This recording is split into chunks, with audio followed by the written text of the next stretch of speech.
Vous avez des questions pendant le cours, vous n'hésitez pas à m'interrompre parce que à l'issue du cours, je repartirai sur mon activité clinique. Donc, s'il y a des choses qui ne sont pas claires pendant la présentation, vous n'hésitez pas à m'interrompre. Donc, un mot d'introduction, simplement pour contextualiser la problématique mitrale et les congénitaux. C'est une pathologie rare. Ok, vous voyez que la prévalence est faible par rapport à d'autres malformations comme le Fallot ou la CIV, avec des pourcentages que je vous ai mis sur des anomalies isolées, parachute, double orifice, fente mitrale, etc. Ce qu'il faut retenir de cette diapositive, c'est que les anomalies mitrales, elles sont rarement isolées. Si vous voyez ou si on vous confie une anomalie mitrale, vous devez rechercher des pathologies étagées du cœur gauche dans le cadre notamment de ce qu'on appelle le syndrome de Jones. Ok. Sur le plan de la physiopathologie des anomalies mitrales, on a plus souvent des anomalies fuyantes en cardiologie congénitale que sténosantes. C'est assez régulièrement mixte. Le syndrome de Jones, c'est ça. C'est une anomalie qui rentre dans ce qu'on appelle des anomalies de flux dans l'embryologie du développement cardiaque, qui vont impliquer à l'étage atrial, en général, les membranes mitrales, intramitrales ou supramitrales. Des anomalies de l'appareil valvulaire mitral vont intéresser les feuillets, les cordages ou les piliers ou les trois. Des problématiques fibreuses ou musculo-fibreuses, potentiellement des bicuspidies aortiques, jusqu'à une coarctation, voire une interruption de l'arche. Donc, le travail des cardiologues, s'ils sont confrontés à une anomalie mitrale, c'est de faire une analyse segmentaire pour évaluer l'ensemble des atteintes potentielles dans le syndrome de Jones.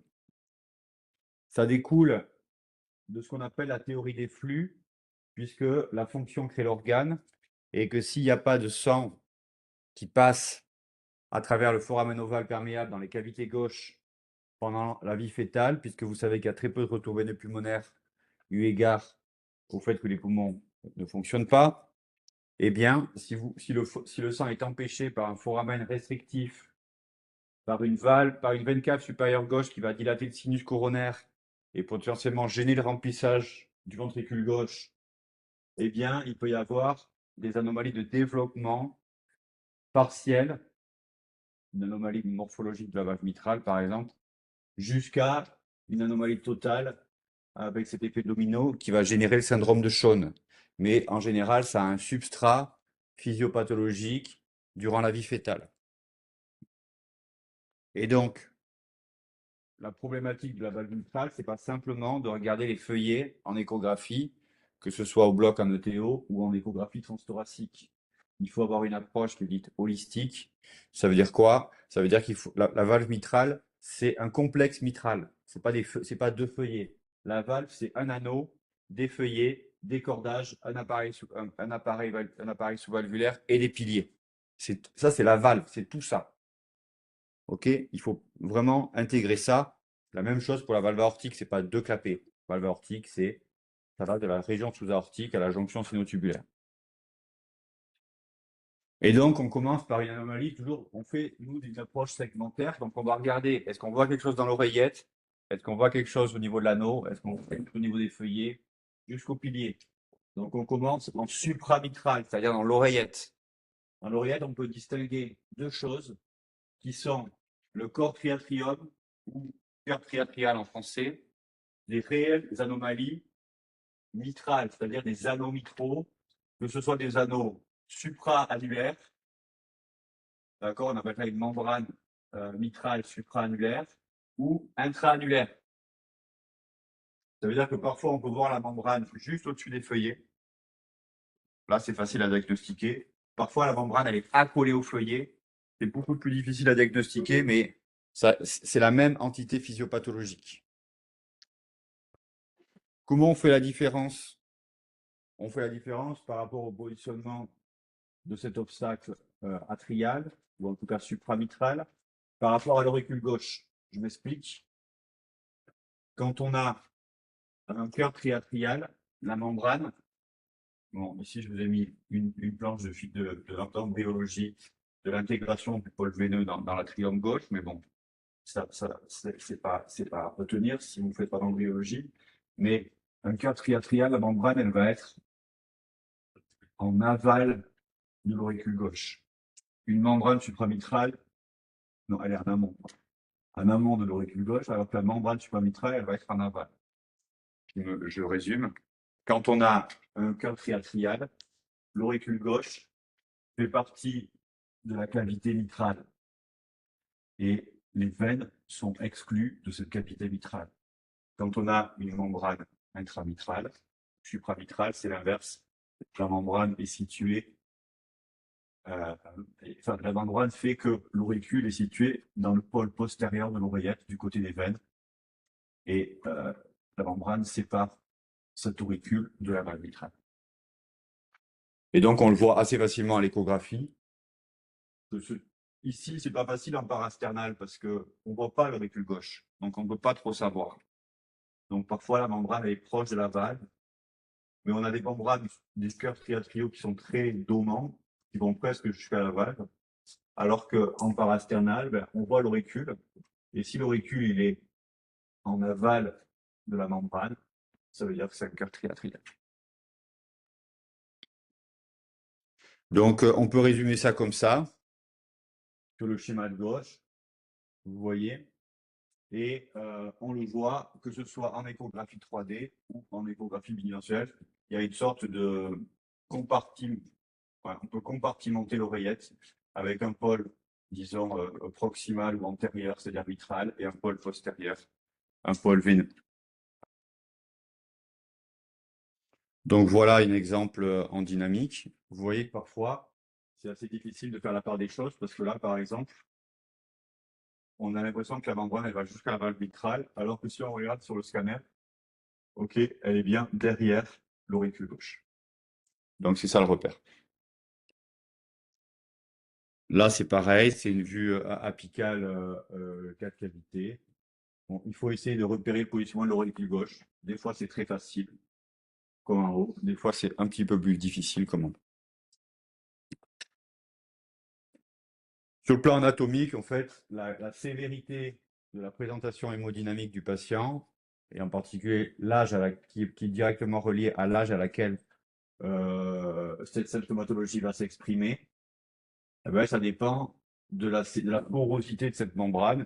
Bon, parfois, elle est multiperforée, elle est modérément sténosante, et il nous est arrivé de faire des diagnostics au-delà de l'âge de 50 ans, sur des tableaux de dilatation ectasique de l'oreillette gauche, de FA chronique, etc.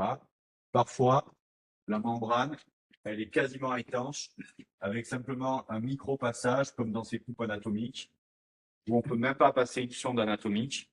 Et évidemment, ça va aboutir à une situation de blocage au retour veineux néonatal, qui en général va aboutir au décès, sauf chirurgie en urgence ou en semi-urgence. Donc, il y a un éventail de gravité hémodynamique et anatomique de ce corps triatrium qui est assez large. Et évidemment, pour que l'enfant reste en vie, il faut qu'il y ait du drainage du retour veineux pulmonaire, soit à travers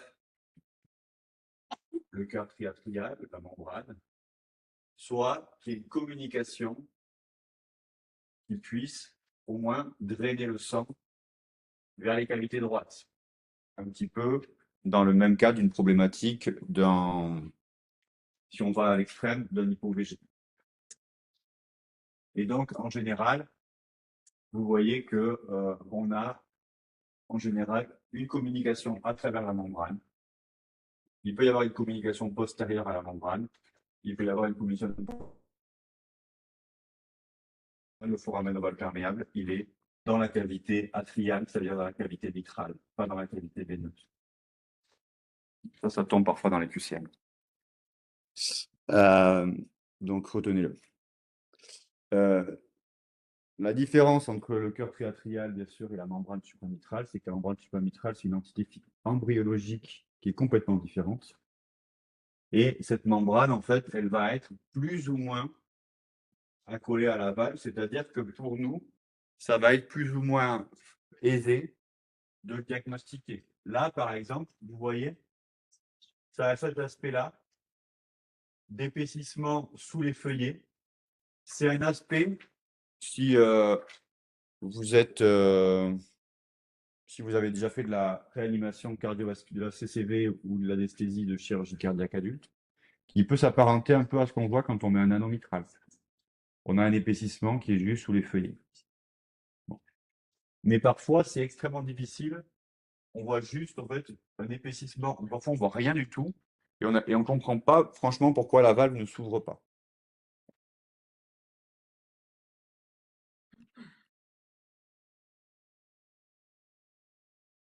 Et donc, vous voyez que c'est un travail qui est qui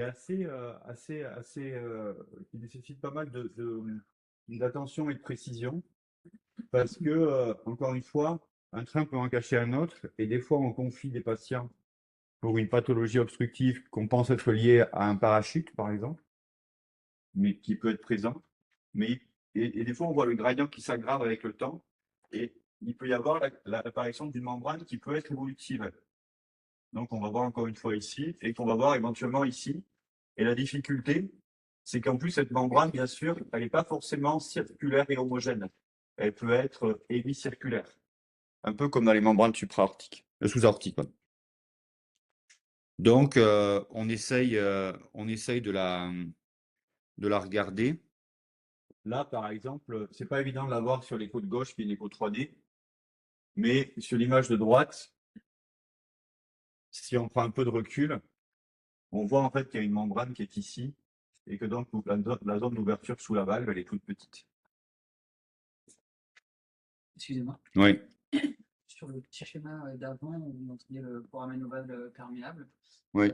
la flèche, c'était le sens du shunt ou pas? Je ne voyais pas comment ça pourrait revenir droit-gauche sur le tissé.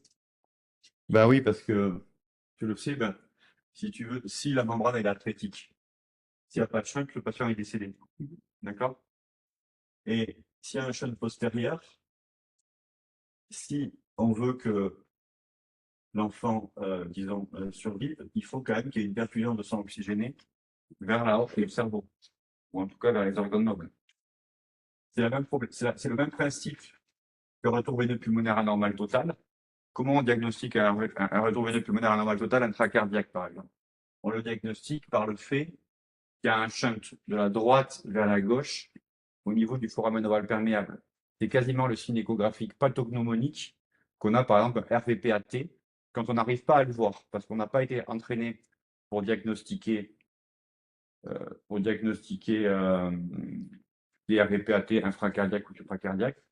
On a une dilatation des cavités droites et on regarde le shunt au niveau du foramen ovale perméable. C'est exceptionnel qu'on ait des shunts droit-gauche exclusifs au niveau de la fosse ovale. D'accord? Dans la plupart des cardiopathies, le shunt, il est gauche-droit, notamment dans toutes les cardiopathies avec hyperdélie. Donc, l'objectif final, c'est quand même l'oxygénation des organes nobles par du sang qui revient des veines pulmonaires. Donc, il peut y avoir des cas exceptionnels d'atrésie mitrale ou d'atrésie sur un cœur triatrial, où il faut qu'il y ait un shunt postérieur et un canal artériel qui shunt de la droite vers la gauche pour que le patient survive. Donc, en fait, ce shunt droit-gauche néonatal à l'étage atrial, il est important à essayer de repérer.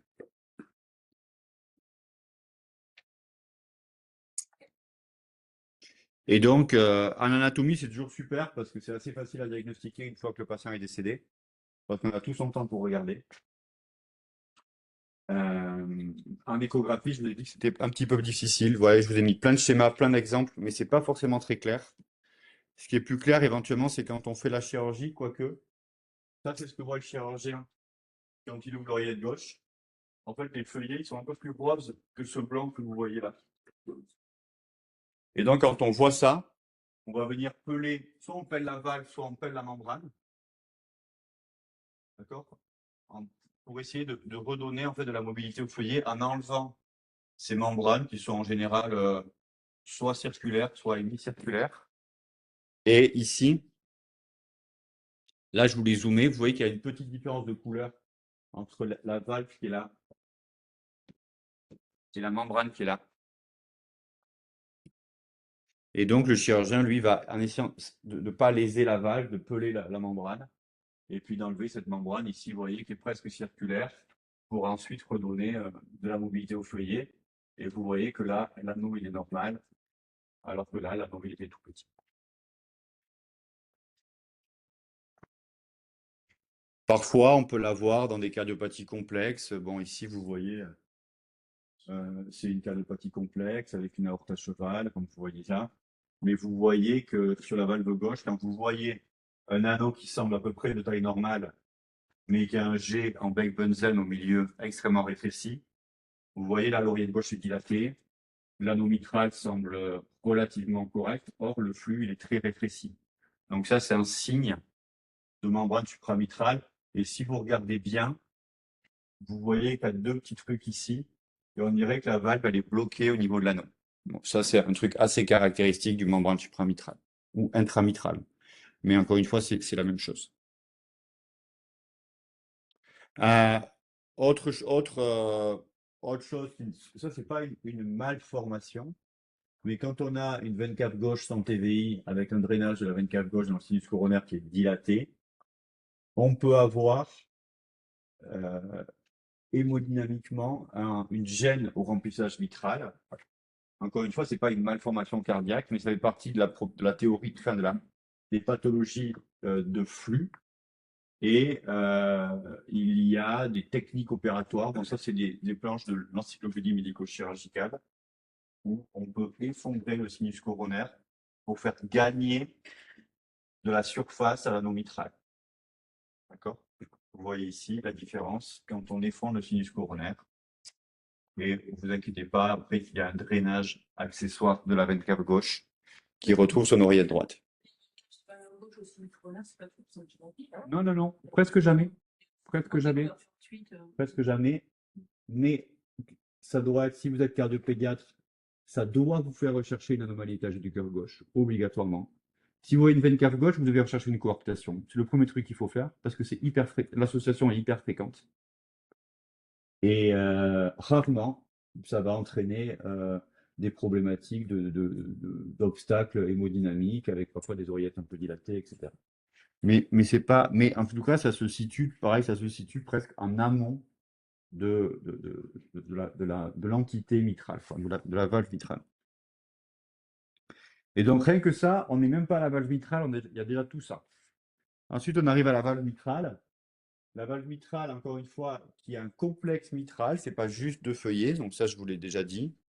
La valve mitrale aussi, qui a une architecture en forme de selle, vous voyez, avec la tête du cheval en avant et au niveau du feuillet ici antérieur. D'accord? Donc, vous voyez, la valve mitrale est représentée souvent sur un schéma comme ça, mais elle a cette forme-là. Ça, c'est important aussi, bon, surtout quand on fait du mitraclim, mais c'est pas trop l'objet de la présentation d'aujourd'hui. Et donc, c'est ce complexe qu'on va analyser. Vous voyez en vidéoscopie, finalement, s'il y a à n'importe quel niveau, pilier, cordage, feuillet, anneau, si on a une anomalie, ben, ça va retentir sur la fonction valvulaire. Donc, c'est vrai que beaucoup maintenant, là, pour le coup, l'échographie 3D, qu'elle soit transthoracique ou transœsophagienne à droite, elle nous a apporté beaucoup dans l'enseignement et la compréhension de ce complexe valvulaire mitral. On va toujours utiliser la bonne vieille classification quand même de Carpentier pour regarder la mobilité des feuillets, mais qu'on va appliquer à la cardiologie congénitale pour dire que quand il y a une mobilité normale des feuillets, ben, il peut y avoir une dilatation de l'anneau. Ça, c'est des IM secondaires d'origine atriale ou ventriculaire, des fentes ou des doubles orifices. On peut avoir des prolapsus, bon, c'est plutôt dans les pathologies du tissu fibroélastique. Et on peut avoir des mobilités restreintes qui est, je dirais, l'apanage de toutes ces anomalies du complexe mitral, avec notamment les valves en parachute, les valves en hamac, voire les anneaux supramitraux, mais à ce moment-là, c'est, je dirais, une mobilité restreinte quasiment d'origine extrinsèque. La valve, il faut qu'on la regarde sous toutes les coutures. Et donc, on va utiliser toutes les coupes et toutes les fenêtres échographiques. Et il faut quand même d'ailleurs balayer des piliers à la zone supramitrale. Vous avez bien compris ça maintenant. Et il faut aussi savoir analyser les feuillets et donc comprendre ce qu'on va voir. Par exemple, ici en apical 4 cavités, là en parasternal grand axe, là en parasternal petit axe. Et donc, c'est intéressant quand même en tout cas pour ceux qui font de l'échographie de la valve mitrale, de savoir comment analyser les différents segments de la valve. C'est pareil en ETO, qu'est-ce qu'on voit à 0, 45, 90, 120, bicommissural. Si vous vous intéressez à l'imagerie de la cardiologie, vous devez apprendre en fait quels sont tous les outils à votre disposition pour pouvoir imager la valve.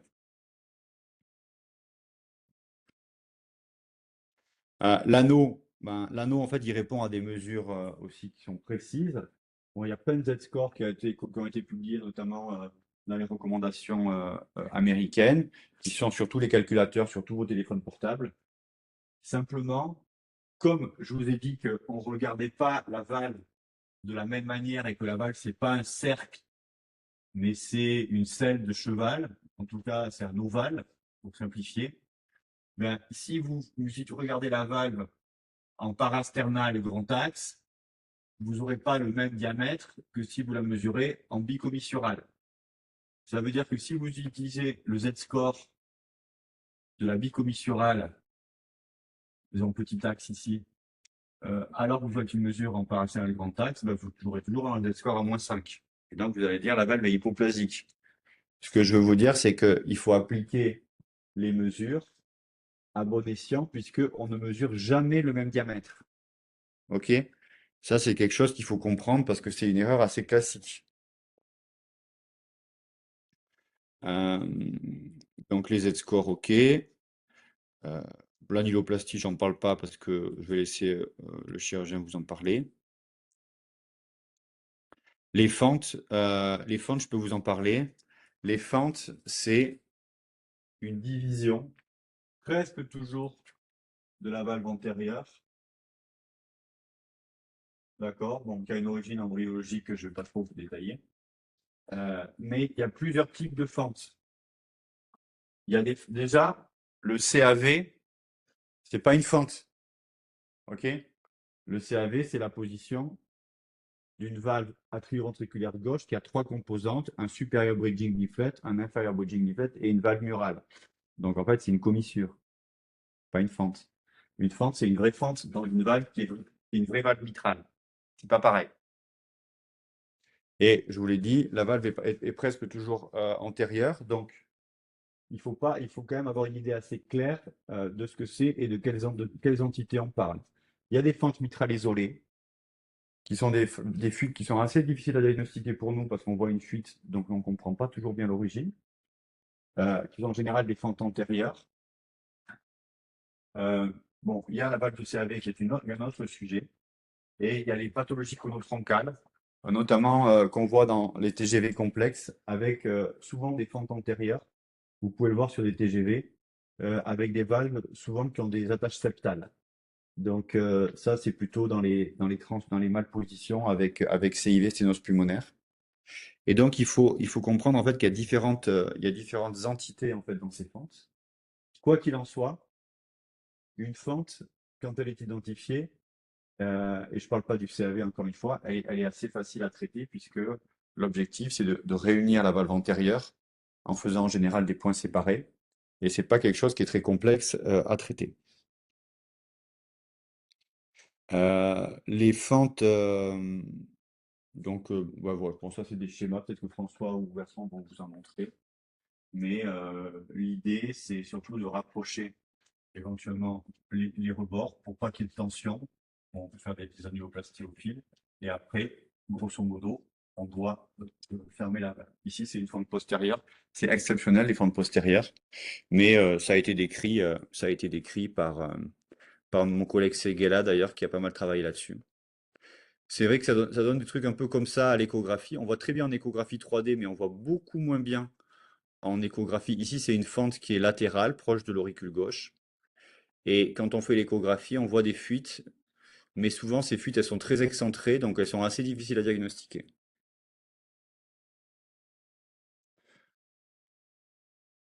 Quand on a un CAV, encore une fois, on appelle ça une fente, mais c'est un abus de langage. Bivalve supérieur et inférieur, et donc c'est une entité anatomique qui est différente. Classiquement, et ça tombe dans toutes les questions, bon, peut-être de cardiologie, enfin, si j'ai mis une question sur les fentes, on dira que les fentes de malposition sont des fentes antérieures, et les pseudo-fentes de CAV sont toujours dirigées vers le septum interventriculaire. Donc c'est comme ça qu'on peut faire la différence. Ça, c'est un truc classique de la cardiologie congénitale. J'avance un petit peu. Fente postérieure, ça arrive, mais c'est exceptionnel. Je vous montre ici un exemple qui m'a filé aussi, c'est le docteur Seguela. Le double orifice mitral, c'est une entité qui est beaucoup plus fréquente. Et là encore, c'est pour ça qu'il y a souvent une des formes frontières entre les anomalies mitrales et le CAV. C'est très fréquent dans le CAV, les doubles orifices mitraux. Et le double orifice mitral qui peut être aussi présent dans les valves mitrales, je dirais, normales, ça donne cet aspect en petit axe de double orifice qu'on définit aussi comme un aspect de jumelle ou un aspect binoculaire.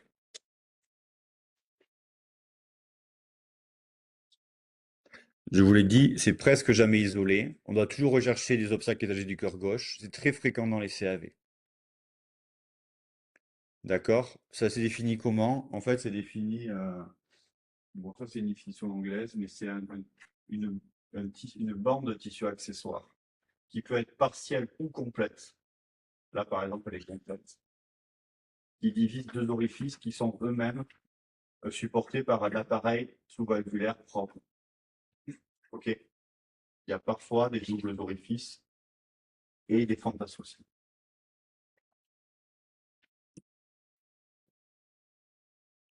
Comment on va le diagnostiquer? On va le diagnostiquer soit en paratanal petit axe. On voit ici une ouverture ici, une séparation, une ouverture là. C'est un petit peu plus facile de le diagnostiquer en paratanal grand axe. Parce que vous voyez souvent un orifice principal qui est celui-là. Et si vous y prêtez attention, il y a un autre petit orifice ici, juste sous la valve. Je ne sais pas si vous voyez. On le voit mieux en couleur en fait.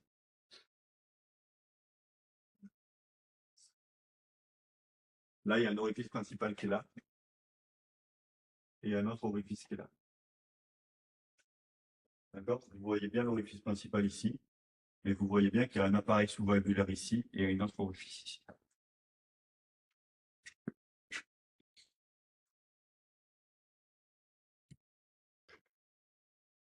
Là, c'est encore un exemple. Des fois, on décrit aussi ça comme un aspect,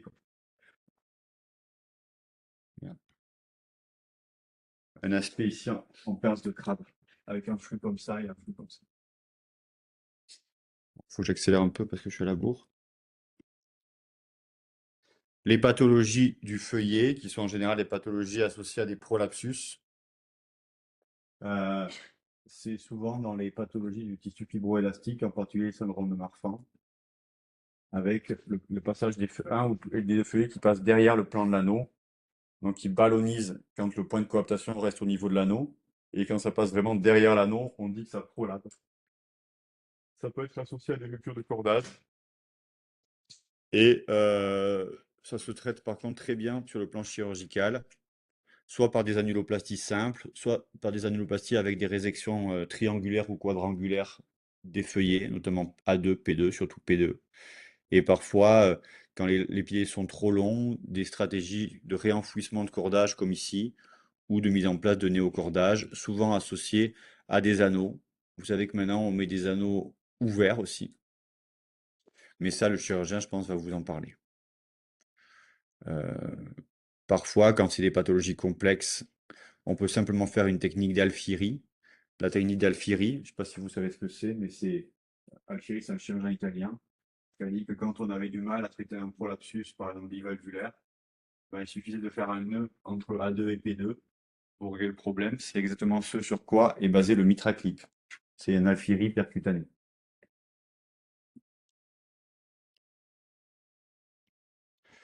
Donc voilà, bon, il y a plus ou moins de rupture de cordage, plus ou moins de nécessité de mettre des néocordages. Bon, ça, je pense que les chirurgiens vont vous en parler.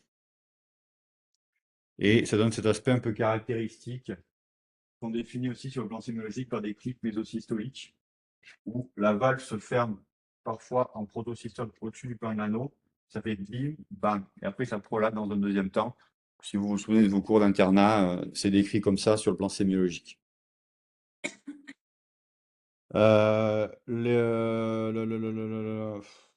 Bon, ça, c'est la disjonction annulaire, je ne vais pas vous le parler parce que c'est hors sujet. Et ensuite, on est sur les pathologies, en fait, les plus complexes, qui sont les pathologies de l'appareil valvulaire mitral. Vous voyez, normalement, on a les bourgeons endocardiques et on a en fait une différenciation de deux piliers mitraux, puis de cordage avec deux piliers antérolatérales postéromédians. Quand on a une anomalie asymétrique ou même une anomalie de développement complet, on va avoir parfois un seul pilier, parfois un pilier accessoire et un pilier principal, qui ont une longueur et une structure anatomique qui est différente. Et tout ça, en fait, c'est une entité qui va de la valve en hamac à la valve en parachute. Une valve en parachute, c'est une valve qui a un seul pilier. Et classiquement, des cordages qui sont très épais, même si on a finalement un anneau mitral normal et parfois même des feuillets qui sont de mobilité conservée. Donc ça, c'est un appareil valvulaire normal. Ça, c'est une valve en parachute. Je vous montre, on dit aussi un aspect en entonnoir ou en girole pour ceux qui aiment les champignons. Je vous montre quelques exemples. Là, ça c'est typiquement un parachute-like. Il y a un pilier principal et là, il y a un tout petit pilier accessoire avec une perte de mobilité de la valve postérieure, comme on voit ici. Et c'est ça vraiment le parachute. Ça, c'est une dame que j'ai suivie il y a quelques années. C'est une dame qui était enceinte, qui a fait un OAP. Elle a une oreillette gauche qui est très dilatée. Elle a un anneau normal. Elle a une mobilité des feuillets qui paraît normale.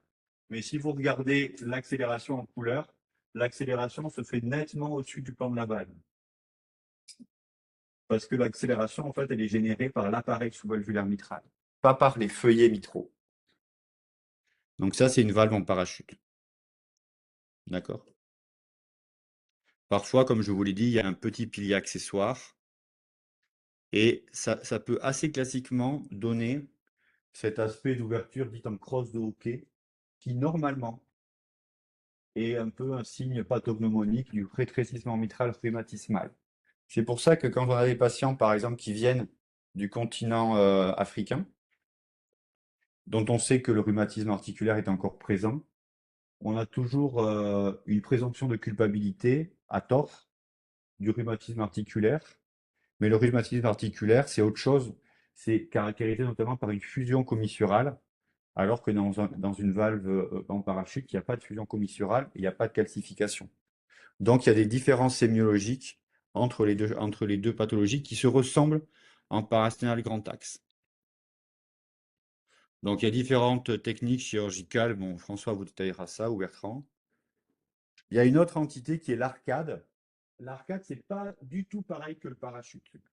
Parce que dans l'arcade, il y a deux piliers. Il n'y a pas un pilier, il y a deux piliers. Sauf que ces piliers ne se sont pas individualisés, ils sont joints ici par une arcade musculaire qui est en général associée à une anomalie très sévère de l'appareil des cordages, avec parfois des cordages qui sont extrêmement restrictifs, extrêmement petits. Ça se rapproche de cordages qu'on peut voir dans les syndromes piliers commissures, par exemple. Mais il y a des piliers qui sont individualisables. Ok, l'anomalie se situe ici, c'est-à-dire ici.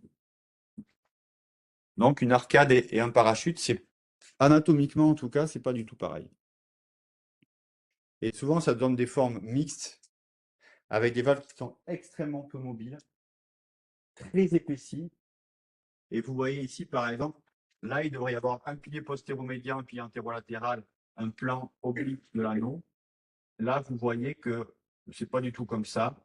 Là, il y a un pilier inférieur et en fait, il y a une couronne de piliers jusque-là, avec une valve postérieure qui est d'ailleurs latérale, qui est complètement fixe et simplement une valve qui devrait être antérieure, qui est médiale ou septale, qui est légèrement mobile. Et on voit une couronne en fait musculaire ici qui définit ce qu'est une arcade. Avec cet aspect ici, on pourrait identifier deux piliers, avec ici une fusion et des cordages qui viennent complètement restreindre la valve. Donc ça, c'est une arcade. Bon, ça, c'est une vue ça, c'est un dessin anatomique qui résume ce que je vous ai dit. Souvent, quand le chirurgien il regarde la valve depuis l'oreillette gauche, il voit ça. Il dit, mais il y a une sorte de barre musculaire avec des tout petits cordages qui viennent bloquer le mouvement de la valve. Donc, bon, il y a différentes techniques chirurgicales. Les techniques qu'on utilise en général, c'est des techniques de plastie, d'allongement des feuillets, parce que comme on ne peut pas trop toucher à l'appareil sous-valvulaire, il faut qu'on donne un peu de mobilité au feuillet pour que ça vienne coapter. Mais je pense que le chirurgien va vous en parler. Et donc, c'est ça la technique. En fait, soit on peut fendre un peu les piliers, soit on vient travailler sur le feuillet en mettant un patch à la base du feuillet pour lui donner de la mobilité, comme on a fait ici. C'est pas très joli sur le plan iconographique, mais parfois c'est efficace. Le hamac, en fait, c'est la forme extrême de l'arcade où il y a une fusion entre l'appareil sous-valvulaire et la valve, c'est-à-dire que les cordages ne sont pas ajourés. C'est juste, c'est comme si on pourrait se mettre à l'intérieur, on ne tomberait pas dans la paroi musculaire parce que tous les cordages sont fusionnés comme un hamac entre la valve et le pilier. Ok, ça c'est un hamac. D'ailleurs, il y a beaucoup de coupes anatomiques de hamac, il n'y a pas beaucoup d'échographies parce qu'en général, ils sont tous morts. D'accord, bon, ça c'est un exemple.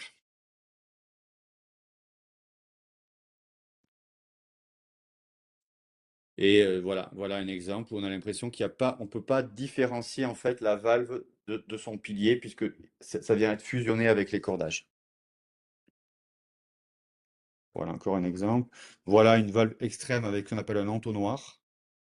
Bon, ça c'est une entité qui est encore différente, c'est-à-dire que là, il y a, non seulement il n'y a qu'un seul pilier, mais tout est fusionné et il y a juste un trou d'aiguille entre l'oreillette gauche et le ventricule. Bon, bien sûr, le patient n'a pas survécu. Euh, voilà, donc parfois on a des formes un peu encore différentes qu'on appelle les syndromes pilier-commissure, où on a deux piliers qu'on peut individualiser avec des positions qui sont en général pas strictement normales. Et quand on a des cordages extrêmement courts qui sont quasiment fusionnés sur les feuillets, c'est une entité qu'on définit comme étant un syndrome pilier-commissure. Bon, ça c'est la même chose, c'est redondant. Et donc on a plusieurs entités. Un seul pilier, ça va être le parachute, avec souvent des cordages anormaux. Deux piliers fusionnés, l'arcade, avec des cordages très très très anormaux. Et puis une forme un peu mixte de hamac avec une fusion complète du feuillet, de l'appareil sous-valvulaire formé par les cordages et les piliers. Voilà. Parfois, on a des cas, voilà, ça typiquement, on a une patiente qui vient d'immigrer du Maroc, qui avait été dilatée par voie percutanée au Maroc pendant une grossesse, donc qui est vendue comme une pathologie rhumatismale. Elle vient, elle a une valve hyper serrée, elle a une H-tap post-capillaire à l'écho qui est simple, qui est franche. Elle a une valve qui est assez peu calcifiée, mais son histoire nous amène à penser que elle avait une atteinte rhumatismale. Et quand on l'a opérée, on l'a opérée il y a quelque temps, ben finalement, on s'est rendu compte qu'il n'y avait que très peu de calcification, il n'y avait pas de fusion commissurale, et elle avait des piliers qui étaient extrêmement charnus, des cordages hyper courts, Et en fait, cette femme, elle avait vraiment un syndrome pilier-commissure avec une valve de type un peu hamac-like. Bon, elle a eu un remplacement valvulaire, mais c'est pour dire que parfois on est influencé par l'histoire clinique des patients ou leur origine, alors qu'il faut regarder ça de manière objective. Excusez-moi. Ouais. En fait, la dilatation percutanée, c'était pas une mauvaise idée. Bah, c'était une mauvaise idée parce que la dilatation percutanée n'a qu'un seul but, c'est de lever la fusion commissurale. Et donc, il n'y a d'indication de valvulation percutanée que dans les RM rhumatismaux. Donc là, ça n'a pas aidé finalement. Non. C'était un mauvais diagnostic qui a entraîné une prise en charge à mauvais escient, d'ailleurs qui a servi probablement à rien. C'était ma question, est-ce que ça a pu servir à votre nom? Non.